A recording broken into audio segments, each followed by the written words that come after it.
Short answer is we're basically nowhere, and the deadline is fast approaching.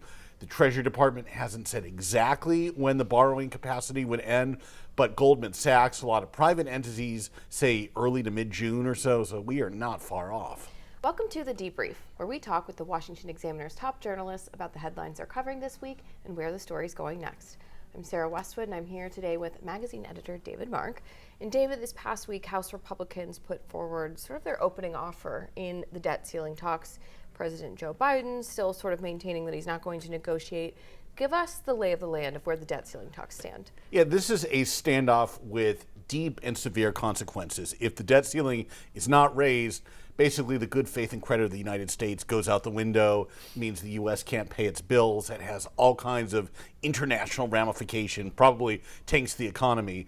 Democrats, led by President Joe Biden, is saying we just want a clean debt ceiling hike, the way it was done when Donald Trump was president. Republicans in Congress, who hold the majority in the House, are saying no, no, no. If we're going to raise the borrowing limit, we've got to get some concessions in return, cut spending on a bunch of things, and the student loan bailout program, a bunch of other spending measures that Democrats are never going to go along with.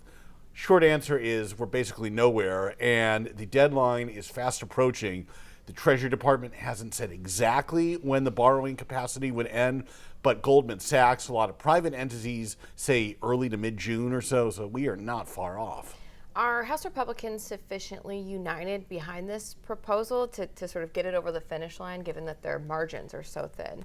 Well, they probably have enough to get it passed in the House, to get 218 votes, but that doesn't really solve anything because, of course, the Senate is in Democratic hands and the White House is held by a Democrat president, Joe Biden. So there's going to have to be some kind of meeting of the minds or concessions one way or another. House Republicans do think that if they can pass a bill and show that they're unified, that gives them some leverage in the negotiations. We'll see if that's the case. Senator Dianne Feinstein's absence from the Senate is starting to cause some real problems for Democrats, and particularly with the Biden administration's judicial agenda, because she is a member of the Senate Judiciary Committee.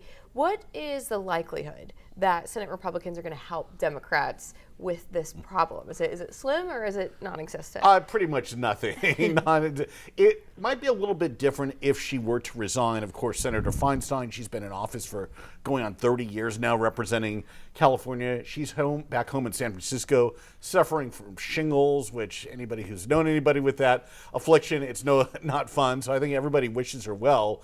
But if she's trying to just sub out somebody else for her on the Judiciary Committee in order to move along these judge confirmation votes, Republicans in the Senate are saying no, no, no. Now, if she were to actually resign her seat, maybe they'd be willing to help out, but even then they could still probably block it. So Democrats are just in a tough position. They're probably just going to have to go back to where they were in the last session of Congress when it was 50 Democrats, 50 Republicans. Democrats held a majority with the vice president, Kamala Harris, issuing tie-breaking votes. It may go back to something like that. And finally, how much longer can Senator Feinstein sort of tread water? How much longer will Senate Democrats allow her to do that? It's really not up to Senate Democrats. She was elected to a full 6-year term that ends January 3rd, 2025. Unless she resigns, it's hers until then. They could try to pressure her. There's picketing and all kinds of other pressure tactics from the left, from the AOC types. But so far, she's shown herself to be impervious to that kind of pressure. So Democrats are in a tough spot. Well, David, thank you so much for being here today. Thank you. You can get more writing from David and the rest of the political team at washingtonexaminer.com.